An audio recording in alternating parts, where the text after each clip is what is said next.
है। फिर आता है कि हम ये वाक्य देते हैं, राम फल खाता है। हम ये ऐसा भी माने कि ठीक है, पहले जो आता है वो कर्ता होता है, फिर कर्म होता है, फिर क्रिया होती है, राइट। तो राम कर्ता हो गया, फल कर्म हो गया और क्रिया है। लेकिन हमारी भाषाएं इतना तो नहीं रखती कि सीधा हमेशा कर्ता रहेगा, कर्म रहेगा, क्रिया रहेगी, ऐसा नहीं होता ना। फल राम खाता है, ऐसा भी होता है। इसके विपरीत यहाँ पे कोई विभक्ति नहीं लगी है कि कर्ता कौन है, कर्म कौन है। हम अपनी बुद्धि को यूज करते हैं और सोचते हैं अच्छा राम चेतन है तो कर्तृत्व की क्षमता राम में हो सकती है, फल में नहीं है, इसलिए कर्ता तो खाने की क्रिया का राम ही बनेगा, राइट।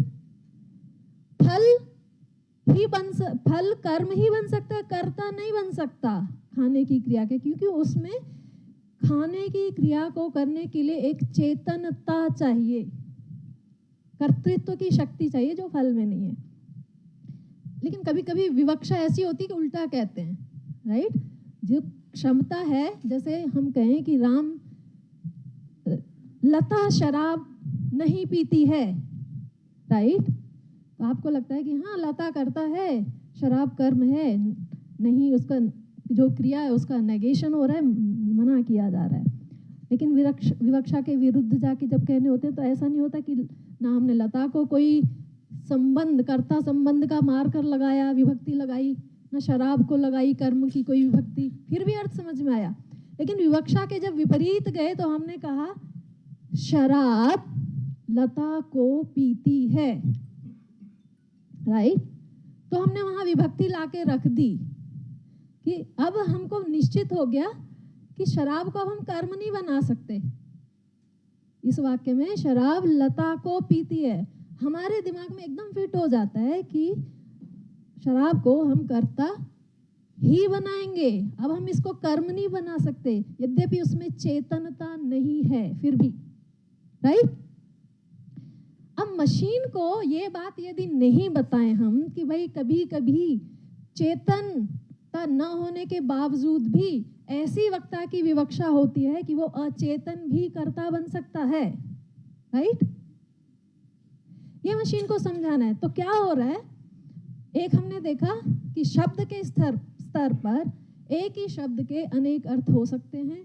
फिर हमने देखा संबंधों के जो संबंध दर्शाए जाते हैं उनके लिए कुछ क्लू होते हैं, जैसे चेतन है, अचेतन है, पुरुष है, स्त्री है, राइट, सकर्मक है, अकर्मक है धातु, उसकी क्या आकांक्षाएं हैं। और डॉक्टर मोनाली ने जैसे डिस्कोर्स के लेवल पे किया था कि एक वाक्य का पिछले वाक्य से किस तरह से संबंध है, वो भी पूरे भाव को, पूरी थॉट को, पूरे टेक्स्ट को समझने में बहुत मदद करता है। तो कुल मिला के देखें तो 3 स्तर पे हमको काम करने की जरूरत है, शब्द के स्तर पे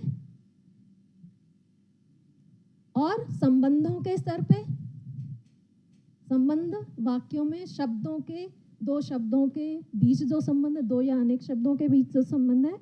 और तीसरा संगति के, वाक्यों के बियॉन्ड, वाक्य का दूसरे वाक्य से, एक पैराग्राफ का दूसरे पैराग्राफ से, एक चैप्टर का दूसरे चैप्टर से, जिसमें कि हम महावाक्य विचार जैसी बात करते हैं, संगति की जब बात करते हैं भारतीय परंपरा में। तो ये सारा कुछ जब एक साथ मिलता है तब बनता है एक समग्र वैयाकरण पूर्ण, अर्थ की दृष्टि से पूर्ण एनालिसिस तब निकल के आती है। तो इन 3 स्तरों पे हमें काम करने की जरूरत है। अब हम कह रहे हैं कि हमको भारतीय व्याकरण परंपरा के द्वारा इन सब बाधाओं पर विजय पानी है।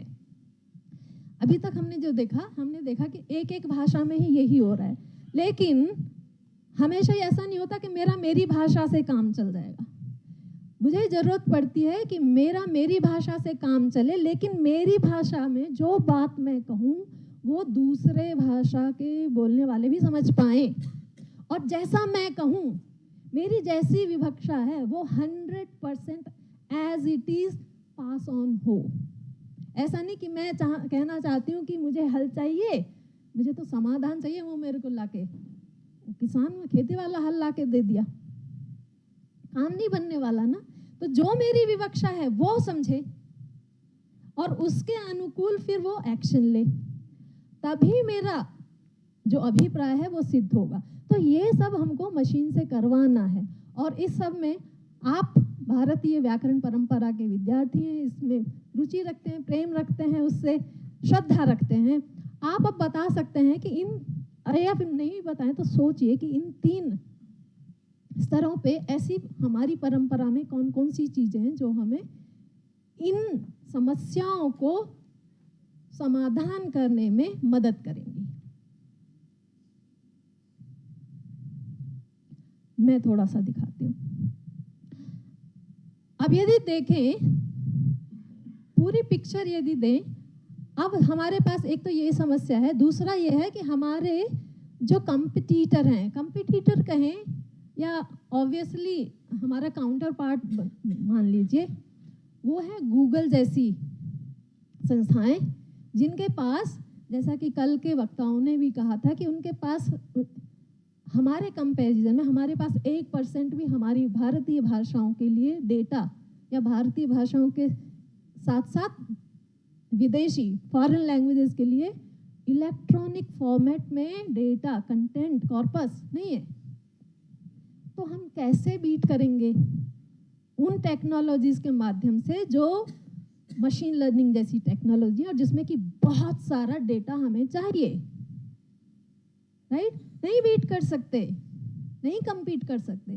तो हमें अपनी स्ट्रेंथ को पहचानना होगा, हमारी क्या ताकत है।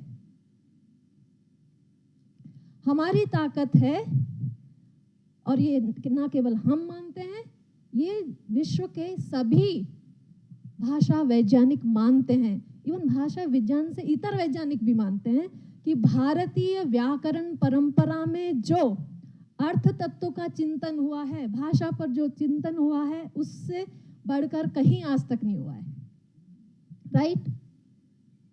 तो वो हमारी स्ट्रेंथ है। दूसरी स्ट्रेंथ, हम विश्व की सबसे बड़ी पॉपुलेशन है। ये समस्या लगती है हमें, राइट? कि ज्यादा पॉपुलेशन होना तो समस्या की बात है, लेकिन असली बात तो होती है जब हम समस्या को समाधान में कन्वर्ट कर लें, आफत को अवसर में बदल लें। वो भी हमारे पास अवसर है, हमें बस देखने की जरूरत है। अवसर ये है कि जितनी ज़्यादा पॉपुलेशन है उतने ज़्यादा उस लैंग्वेज के यूजर्स भी मिलेंगे। अब यूजर्स मिलेंगे तो डेटा भी उतनी आसानी से क्रिएट होगा। एक व्यक्ति जितना डेटा क्रिएट करेगा, 100 व्यक्ति उसका 100 गुना नहीं तो 10 गुना तो करेंगे ना एक की अपेक्षा। तो हम डेटा भी बहुत अच्छे से क्रिएट कर सकते हैं। और कैसा डेटा? एक है कि जैसा दूसरी भाषाओं के लिए प्लेन डेटा मिलता है, ऐसे अपनी भाषाओं के लिए भी प्लेन डेटा हो जाए, वो एक हो सकता है। लेकिन वो तो गूगल के जैसा ही, उनकी नकल करने जैसा हो गया, राइट?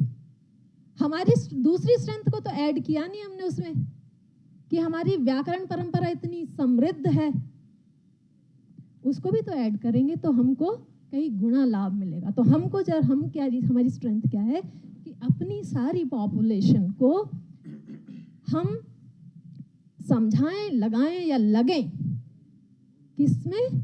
भारतीय व्याकरण परंपरा में जो अर्थ तत्व का चिंतन किया है उसको यूज करके कंप्यूटेशनल टेक्नोलॉजी टूल्स बनाने में, राइट? अब इसके लिए क्या, एक तो यह कि ठीक है हमने कह दिया, ये इम्प्लीमेंट हो पाएगा? मैंने कहा, आपने सुना, आप 2-4 लग जाएंगे, क्या इतने मात्र से हो जाएगा? ह्यूज पॉपुलेशन को यदि इसमें इंक्लूड करना है तो क्या किया जाए? तो तीसरा समाधान है कि हमारे पास स्कूल, हमारे यहाँ हमेशा हर व्यक्ति ऑलमोस्ट 2 या 2 से अधिक लैंग्वेजेस जानता है, राइट? तो मल्टीलिंगुअल डेटा आराम से बनाया जा सकता है, ये भी वॉलंटरी टाइप का हुआ।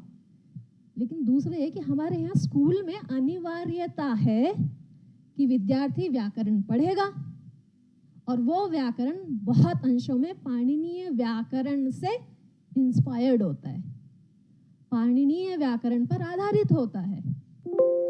और जब हम विद्यार्थियों को पढ़ाते हैं तो केवल इतना नहीं हम चाहते कि हमारे विद्यार्थी भाषा सीख लें, उसका उपयोग करते रहें, उपयोक्ता बन जाएं, उपभोक्ता बन जाएं, बल्कि हमारे विद्यार्थी, हमारे बच्चे क्या चाहते हैं या हम क्या चाहते हैं कि हम उपभोक्ता नहीं, यूजर नहीं या कंज्यूमर नहीं, राइट? हम बनना चाहते हैं डेवलपर।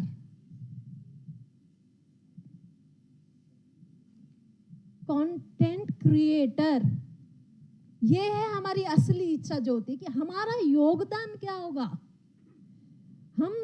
हमारी स्वतः डिजायर ये नहीं होती कि हम केवल उपभोग करते रहें, हमारी डिजायर होती है कि हम कुछ योगदान दे पाएं, राइट? ये हर व्यक्ति में बहुत गहरे से रहती है, उसको एक्सप्लोर करने का, उभरने का सामर्थ्य, संयोग मिल नहीं पाता, ये अलग बात है। इसके चलते वो दबी रह जाती है। तो अब ये 3 चीजें हैं कि हमें जो शब्द के स्तर पे दुविधाएं हैं, कठिनाइयां हैं, उनको ओवरकम करना है, उन पे विजय पानी है। साथ में हमें शब्दों के आपस में जो संबंध है, जो अर्थ है, उसको समझना है ठीक से, क्योंकि अर्थ जो है वो हर भाषा के लिए अलग अलग होता है क्या? नहीं होता। एक होता है क्या? अर्थ हर भाषा भाषी के लिए एक ही रहेगा या अलग अलग रहेगा? एक रहेगा, राइट? तो फिर डिफरेंस क्या आता है? केवल वर्ड्स का, यस, वर्ड्स का, शब्द कोश का डिफरेंस होता है बस। अर्थ में कभी डिफरेंस नहीं होता। इसको समझने के लिए हम क्या करते हैं, यहाँ पे कुछ ये इसको मैं थोड़ा बता के स्किप कर सकती हूँ। यहाँ पे देखिए, यहाँ पे एक बोर्ड लगा है जिस पे लिखा है fine for parking, fine for parking. अब एक सामान्य व्यक्ति जाएगा, उसको अपने हिसाब से इंटरप्रेट कर सकता है कि भाई पार्क करना, यहाँ पे पार्क, गाड़ी पार्क करना ठीक है, फाइन है, it's fine to park here, right? दूसरा पुलिस ऑफिसर क्या कर रहे हैं, जिसने कि आपसे हड़पना है, वो क्या करे, तुमने पढ़ा नहीं, फाइन फॉर पार्किंग लिखा है, निकालो पैसे, राइट? फंस जाएंगे। ये केवल ऐसे ही नहीं, सामान्य उसमें नहीं, लिखित भाषा में भी। ये जो टेक्स्ट इधर आपको दिख रहा है, भारत की हरित क्रांति एक नाटकीय उदाहरण है कि किस प्रकार बेहतर उत्पादन प्रौद्योगिकी के रूप में अधिक ज्ञान रूपी आगत दुर्लभ भूमि संसाधन की उत्पादकता में तीव्र वृद्धि ला सकता है। क्या समझ में आया? विशेष रूप से उसको देखिए जो अंडरलाइन है। तो हमारे लेखन में भी ऐसे टेक्स्ट आ जाते हैं जो बच्चों के लिए हैं, जो कि बहुत ही एम्बिगुअस होते हैं, असंदिग्ध होते हैं, अर्थ स्पष्ट नहीं होता, राइट? तो अर्थ को स्पष्ट रूप से कह पाना, ये भी एक हमारी योग्यता, योगदान हमारा होना चाहिए, क्योंकि हमारे यहाँ ऋषियों ने अर्थ को स्पष्ट रूप से प्रकट करने के लिए अनेक डिवाइसेस, अनेक युक्तियां, तंत्र युक्ति की बात करी थी डॉक्टर शिवानी कल, बनाई हैं। तो उन सबको हमको यूटिलाइज करना है, राइट? तो अब हम अर्थ एक होता है, इस चीज को दिखाने के लिए मैं आपको एक डायग्राम दिखाती हूँ, उसको पहले हम समझते हैं। ये जो डायग्राम आपको दिख रहा है, इसमें यदि देखें, सबसे ऊपर से स्टार्ट करते हैं, यहाँ से पहले लिखा है, आप इसको ना वर्कशॉप मोड में लीजिए कि आपको पूरी तरह से इसको समझना है, इसको लूजली मत लीजिएगा, तब आप बहुत अच्छे से इसको समझ पाएंगे। ऊपर सबसे लिखा है वर्ब पास्ट, मतलब कोई क्रिया है भूतकाल की। अब आप एक क्रिया इमेजिन कीजिए कि कोई क्रिया है जो कि भूतकाल में है, फिर कहते हैं उसका एक कर्ता है, और कर्ता क्या है? जिसके अंदर वो क्रिया, वो एक्शन रहता है, जो उसको उत्पन्न करता है, locus of activity, action, verb. फिर कहा है कि ये कोई पर्सन है, ठीक है? पर्सन कैसा है? वो मेल है, और वो क्या है? फिर कहा कि ये एक पर्सन के नेम्ड एंटिटी है, किसी व्यक्ति का, कोई व्यक्ति नाम विशेष का व्यक्ति है, किसी नाम विशेष के साथ कोई मेल, पुरुष, नर व्यक्ति है जो इसका करता है। फिर आगे चलते हैं, वर्ब पास्ट के नीचे दूसरा एरो देखिए, कालाधिकरण लिखा है, टाइम, कि ये क्रिया है वो किसी काल में, वो काल कोई उसका अधिकरण है, उसमें हो रही है। अब इसमें देखें तो फिर आगे कहा कि इस क्रिया में ऐसे नहीं कि एक पर्टिकुलर टाइम विशेष पे हो रही है, इसमें एक स्पैन है, ये एक टाइम से दूसरे टाइम में हो रही है, ऐसा है इसका स्पैन कंस्ट्रक्शन। जो टाइम का स्पैन है वहाँ पे एक स्टार्टिंग पॉइंट है, दूसरा एक एंड पॉइंट है, और दोनों स्टार्टिंग पॉइंट भी एक टाइम है और एंड पॉइंट भी टाइम है, राइट। इतने में यदि देखें तो आप ये देखेंगे कि एक कोई क्रिया हो रही है, उसका एक मेल, कोई व्यक्ति जिसका कोई नाम है, नेम्ड एंटिटी है, प्रॉपर नाउन, वो कर रहा है और ये एक टाइम से दूसरे टाइम के बीच कर रहा है, राइट। फिर आगे जाएं तो बोल रहे हैं कार्य कारण, ये जो है कार्य कारण संबंध है इसमें, और बाकी जो हम आगे कहेंगे इसमें, राइट। फिर बोल रहे हैं, फिर एक और बोला कि समुच्चय, यहाँ पे भी जो कार्य कारण संबंध आ रहा है ये दो एंटिटीज के बीच में आ रहा है, समुच्चय, दो का समुच्चय है, उसमें एक ऑप्शन 1 और एक ऑप्शन 2, ऑप्शन ऑपरेंड 1 ऑपरेंड 2, मान लीजिए दो तरह की एक्टिविटीज का ये समुच्चय कर रहा है यहाँ पे, ये दो। पहली क्या है, वर्ब प्रेजेंट, वर्तमान काल की कोई क्रिया है, फिर कहा कि उसमें उस क्रिया का भी फिर कोई कालाधिकरण है, फिर से वो टाइम है, और उसका कोई करता है जो कि एक एंटिटी है, और कोई डेफिनेट जिसको हम पहले से जानते हैं, कोई यूं ही कोई नहीं है कि कोई इन जनरल, ऐसा नहीं, जिसको हम पहले बात कर चुके हैं वही है, डेफिनेट है, जिसकी हम पहले बात कर चुके हैं। तो प्रोबेबली यहाँ जो हमने बात की है वही यहाँ पे भी है, डेफिनेट करता, राइट। और ये क्या है, ये अफर्मेटिव, ये एक वाक्य के भी कई प्रकार है ना, कि प्रश्नात्मक होगा या निषेधात्मक होगा या सामान्य वाक्य होगा, इस तरह के कई आज्ञावाचक होगा। तो ये कह रहे हैं कि अफर्मेटिव, ये सामान्य सेंटेंस है, ना प्रश्नात्मक है ना निषेधात्मक है, ये कहा। फिर दूसरा क्या है कि दूसरा पार्ट क्या है, ये समुच्चय जो हो रहा है दो अलग अलग क्रियाओं का, इसका दूसरा पार्ट क्या है, वहाँ पे बोला कि ये भी एक क्रिया है और उसका भी एक विषयाधिकरण है, उसका भी एक विषयाधिकरण है, विषय है, और वो विषय जो है उसके पास वाला ही है, कुछ प्रॉक्सिमल, बहुत दूर नहीं है, जिसकी अभी अभी हमने बात की है वही है। और फिर आया उसका कर्ता, वो भी जिसकी हमने अभी कोई बात की है, वो थोड़ा यहाँ से दूर जा चुका है, थोड़ा दूर, वो ये बता रहा है कि यहाँ से ये दूर इतना ही है कि इस वाक्य से अपेक्षा वो पहले वाले वाक्य में, तो ये कहा कि ये मेल ही है, ये भी। तो इसमें जो इन्फॉर्मेशन है डिजिटल, ये कह रहा है कि ये और ये दोनों जुड़े हुए हैं, तो ये मेल पर्सन, वो नाम जो भी व्यक्ति है वो व्यक्ति और ये व्यक्ति सेम है। फिर कहा कि एक कर्म है भी है इसका, और वो कर्म क्या है, वो एक क्रिया जैसा ही कर्म है, क्रिया ही कर्म के रूप में आ रही है। अब इस पे यदि आप वाक्य एक इमेजिन करें, तो कोई वाक्य आप अपनी मातृभाषा में इमेजिन करिए कि क्या है, ऐसी क्या क्रिया है जिसका कोई व्यक्ति, आप उसका नाम लीजिए, और वो व्यक्ति कर रहा है और वो एक समय से दूसरे समय के बीच में हो रही है, राइट। जैसे हम कहें पढ़ाई करना, ठीक है, और यहाँ एक व्यक्ति उसको कर रहा है, तो हम सपोज राम का नाम ले लें, हैं, राम पढ़ाई कर रहा है। फिर बताया कि टाइम, एक स्पैन है, कब से कब तक, कब से कब तक, सुबह से शाम तक ले सकते हैं, तो ठीक है, सुबह से शाम तक, 8 से 10 तक पढ़ाई की, राम ने सुबह से शाम तक पढ़ाई की, पास्ट की क्रिया है, ठीक है, राम ने सुबह शाम तक पढ़ा या पढ़ाई की। फिर क्या आगे, अगले पे चाहिए चलिए, तो कहा वर्ब प्रेजेंट, और ये क्या है, उसमें कार्य कारण संबंध है। तो कार्य कारण संबंध मतलब है कार्य कारण में कोई किया, क्योंकि होता है ना, तभी कार्य कारण संबंध दिखता है ना। राम ने सुबह से शाम तक पढ़ाई की, क्योंकि क्या, क्योंकि इन्होंने कहा प्रेजेंट टेंस में कोई क्रिया है, और यहाँ पे फिर कालाधिकरण है टाइम।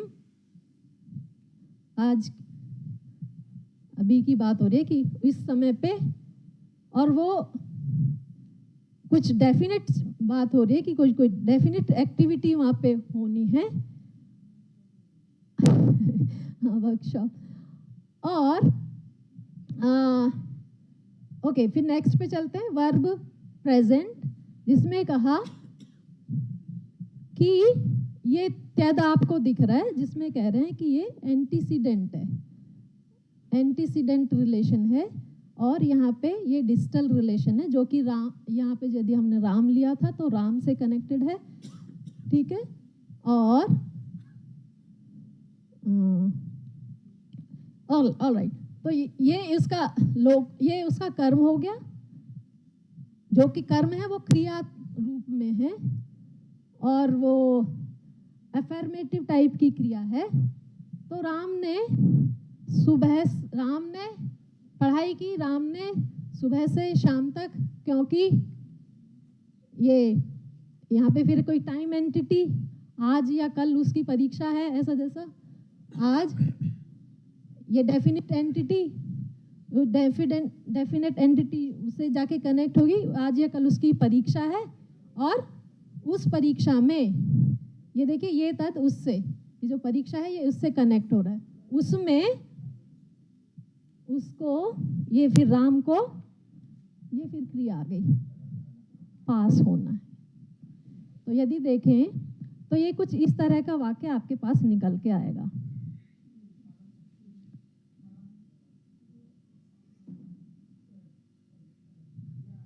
हाँ, आपका मैं इसका थोड़ा सा ये कनेक्शन जो चल रहा है उसको पूरा कर लूं, फिर आपसे बात करते हैं।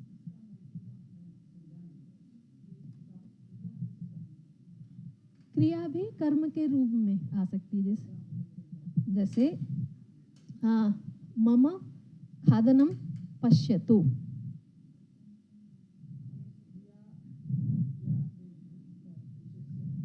हाँ हाँ हाँ, जैसे मेरा खाना देखिए, मेरा चलना देखिए, मेरा बात करना सुनिए, राइट, इस तरह से। तो बात करना भी क्रिया है, लेकिन वो कर्म की तरह से अगर कर रही है। अब यहाँ पे यदि देखें, आप देखिए यहाँ पे अभी वो अर्थ की बात अभी तक की थी, अब जो शब्द को वहाँ पे सब्स्टिट्यूट करना था उसको बस यहाँ पे सब्स्टिट्यूट कर दिया है लाके। तो क्या हो गया, जो जो चीजें पहले हमने छोड़ रखी थी वो सारी यहाँ पे आ गई।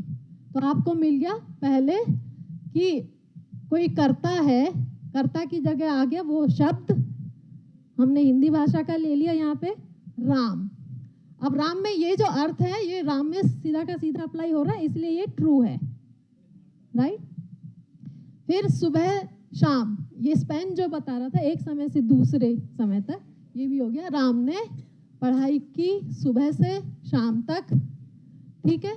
फिर वो कार्य कारण संबंध क्योंकि, और यहाँ पे दो है, ये कह रहे थे कि कुछ है उसका प्रेजेंट काल में है, वर्तमान काल में है, और क्या है वो वर्तमान काल में जो बात हम कह रहे हैं कि है ऐसा वर्तमान रूप में, वो बेसिकली कल है, टुमारो है उसकी, क्योंकि कल उसकी कुछ छूट गया है, परीक्षा है जिसमें उसको सफलता, जिसमें वह सफलता चाहता है, जिसमें वह सफलता प्राप्त करना चाहता है, राइट। अब यदि देखें तो इसका वाक्य जो जनरेट होकर आएगा वो कुछ इस तरह से आएगा, राम ने सुबह से शाम तक पढ़ाई की क्योंकि कल परीक्षा है और इसमें वह सफलता चाहता है या सफल होना चाहता है, ठीक। अब जब ये अर्थ है, अब समस्या बस इतनी है कि हमको जब यही बात एग्जैक्टली दूसरी भाषा भाषियों को कम्युनिकेट करनी है तो हमें क्या करना होगा, केवल हिंदी शब्दों की जगह पे उस भाषा के शब्दों को सब्स्टिट्यूट कर देंगे। और उसका काम कहाँ से मिलेगा हमको, अपने जो शब्दकोशों की बात हो रही है। अब शब्दकोश में ये हो सकता है कि जैसा हमने कहा कि हल के दो अर्थ हैं, तो अब मैं यहाँ पे कौन सा वाला लूं?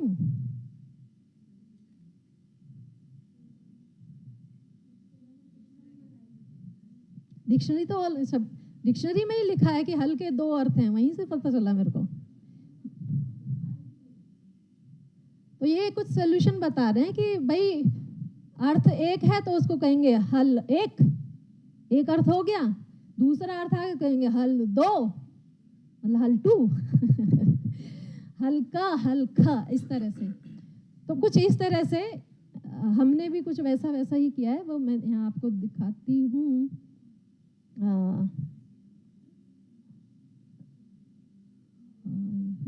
पीछे गया क्या? हाँ, तो ये देखिए, यद्यपि वो नहीं लिया है जो शब्द मैंने आपके साथ डिस्कस किया, यहाँ पे नए हैं जिससे आपको थोड़ा और एक्सप्लोर करने का अवसर मिलेगा। जैसे जा, अब हम क्या कहेंगे कि कंप्यूटर के लिए एक कॉन्सेप्ट लेबल हम बनाएंगे कि अर्थ का एक लेबल दिया हमने। और मान लीजिए जैसे ये घर है, ये जा है, जा की जगह आ भी ले सकते हैं आप। मुझे हिंदी आती है ना, और सीता घर आती है, दोनों में आने का अर्थ अलग है, तो दोनों अलग अलग होंगे। एक को हम करेंगे उसका मूल शब्द लेंगे, मूल धातु, अंडरस्कोर एक लेबल हो गया ये। तो ये जब हम यूज करेंगे तो वो कहेंगे सपोज टू कम, आगमन अर्थ में। दूसरा अंडरस्कोर टू, एक लेबल देंगे, उसको यूज करेंगे किस अर्थ में, टू नो, जानना अर्थ में, राइट। तो जब हमको जानना अर्थ वाला कहना होगा तो टू यूज करेंगे, आगमन अर्थ वाला कहना होगा तो वन यूज करेंगे। ऐसे ही अब यहाँ पे आपके देखिएगा, जैसे घर है, घर हिंदी में घर ही कहलाता है, यहाँ दो आपको दिख रहे हैं, डजंट मैटर। लेकिन इंग्लिश में जब जाते हैं उसके दो अलग अलग अर्थ मिलते हैं और दोनों थोड़े मीनिंग में डिफरेंट होते हैं। एक है होम, जहाँ रहते हैं, एक है बिल्डिंग टाइप का घर, जहाँ जरूरी नहीं कि वो घर वाला सौहार्द हो, राइट। तो ये है हाउस, हम इन दोनों को घर से ही जानते हैं, लेकिन इंग्लिश इनको अलग अलग कहती है।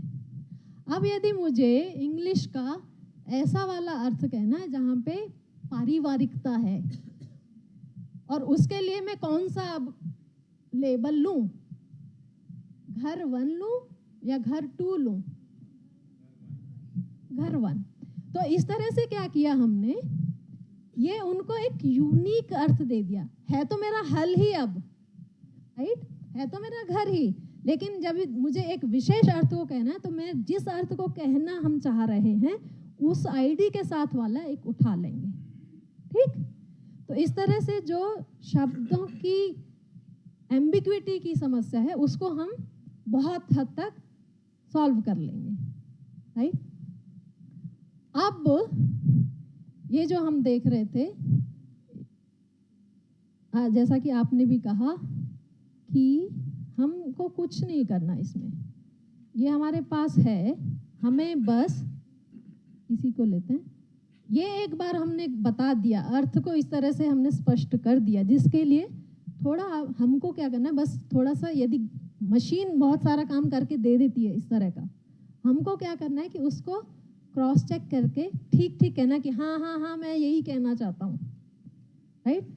मशीन कुछ गलत ला दे कि ना ना ना ना करेक्ट करो भाई, ऐसे ऐसे करेक्ट कर दो, तो वो करेक्ट कर लेगी। उसको थोड़ा उस तरह से सिखाया जाता है। तो इस तरह से जब हम अपने बात को इस तरह से रिप्रेजेंट कर देंगे, टूल हैं इस तरह से रिप्रेजेंट करने के लिए, आपकी मदद करने के लिए वो बनाए जा रहे हैं, और उस सब में आप सबका पार्टिसिपेशन अपेक्षित है। तो जब कर देंगे तो हम अपनी बात को किसी भी भाषा भाषी के लिए आसानी से एज इट इज, जैसा हम कहना चाहते हैं वैसा ही कह पाएंगे कि नहीं? यस।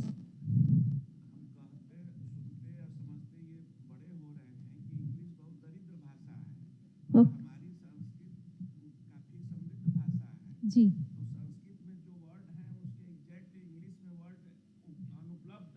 यस।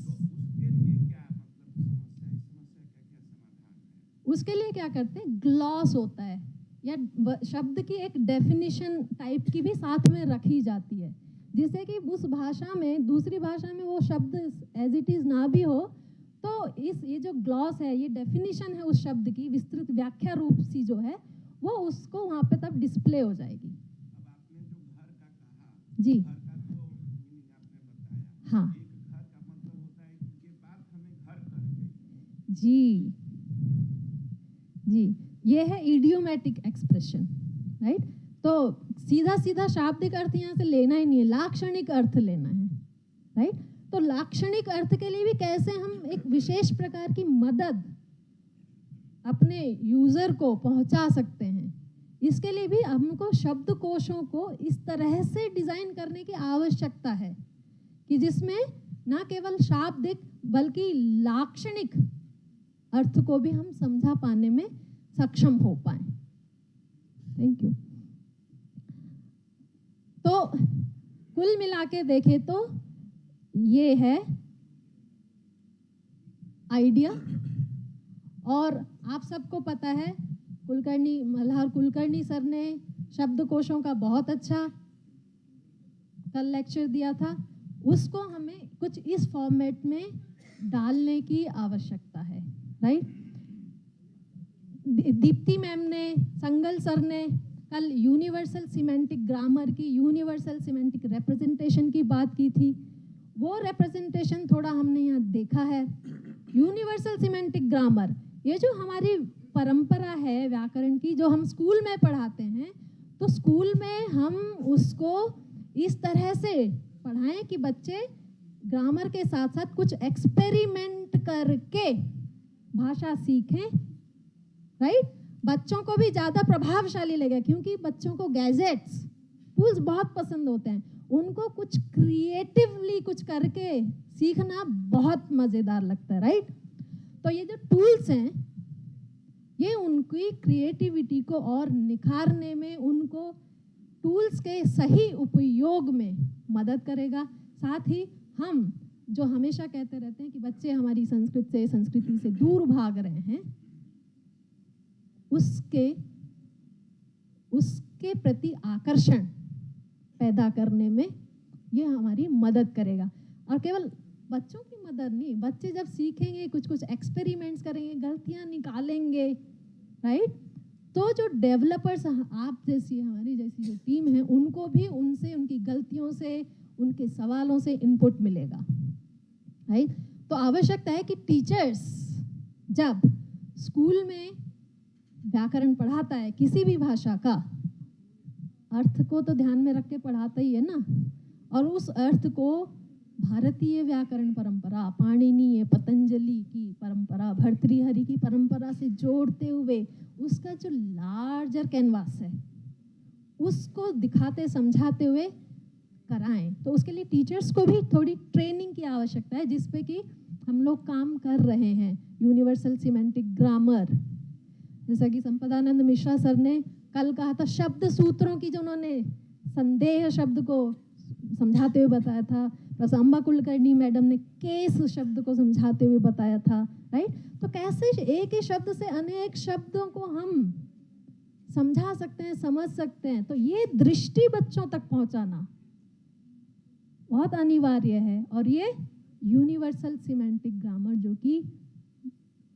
पाणिनि की या भारतीय परंपरा में जो संस्कृत ग्रामर के सिद्धांत हैं, वो बहुत इफेक्टिव रहते हैं उसमें।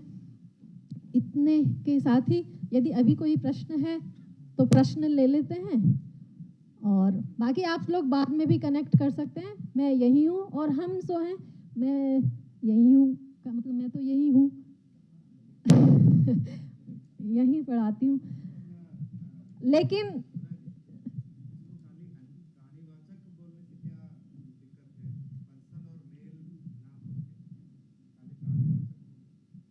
प्राणीवाचक बोलने से आप एनिमेट तो समझ रही हूँ, नॉन ह्यूमन में तो नहीं चला जाएगा?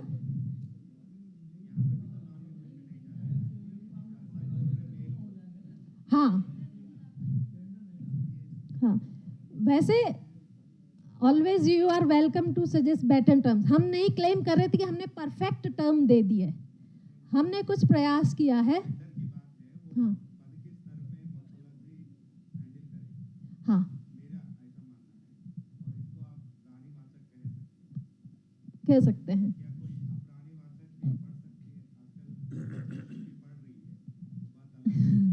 हाँ हाँ, गूगल पढ़ता है।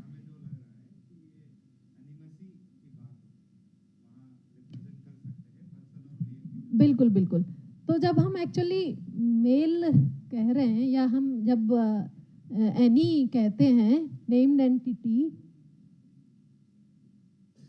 या एनिम कहते हैं, तो उसमें एक्चुअली पर्सन इन्वॉल्व होता है। तो इस तरह का हम सुधार ला सकते हैं, उसमें कोई दिक्कत नहीं है। मतलब रिफाइंड टर्म हम लेके आ सकते हैं, and it is always welcome. जी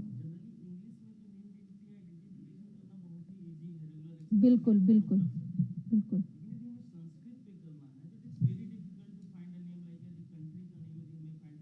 जी, कमल जी, ये डिफ़िकल्ट प्रॉब्लम है, अभी भी है। लेकिन जब हम यहाँ पे अपनी बात को इस तरह से मार्क कर देते हैं ना, तब हमने उसको 100% अनएम्बिगुअस करके दिया है। तब सिस्टम को कोई गलती, डाउट नहीं रहने वाला है। हाँ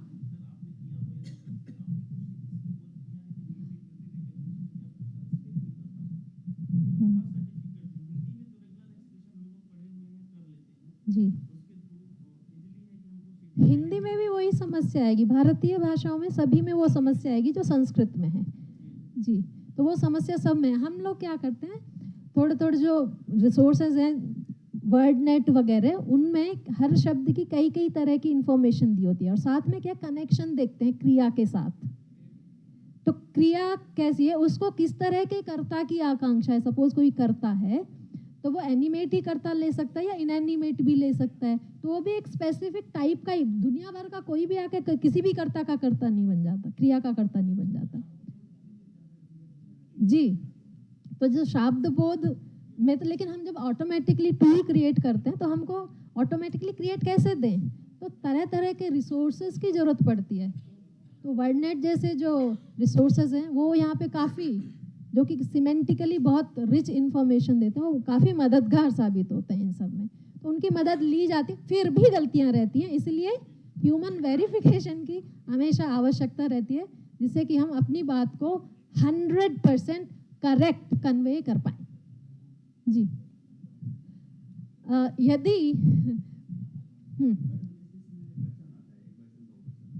जी, जी।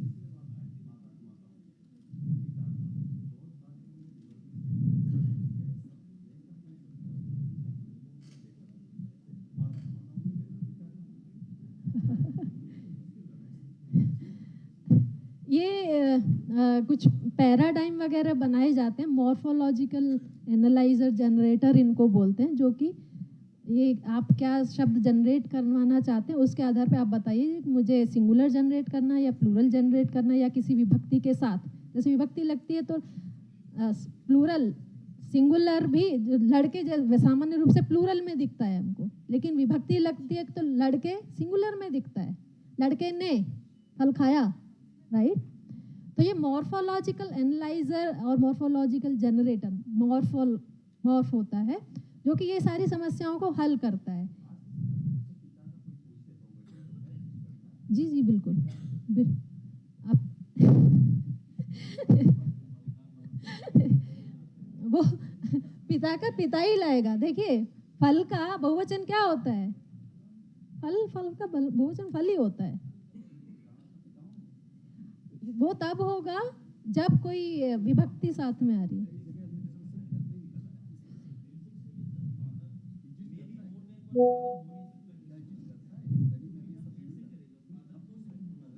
नहीं नहीं, बिल्कुल कर सकते हैं आप। आर्टिफिशियली जब आप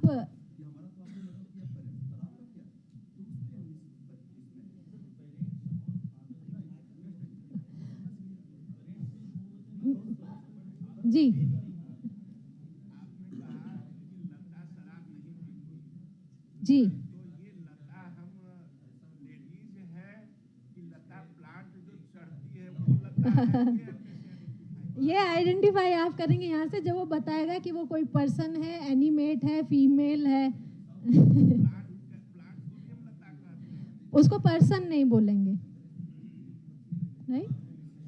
तो वहां से वो डिसएम्बिगुएट हो जाएगा।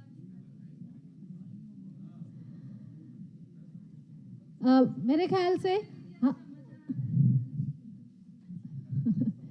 समय अगला सेशन भी करना है इसलिए नहीं ज़्यादा खींच सकते, लेकिन आप लोगों का बहुत बहुत धन्यवाद। और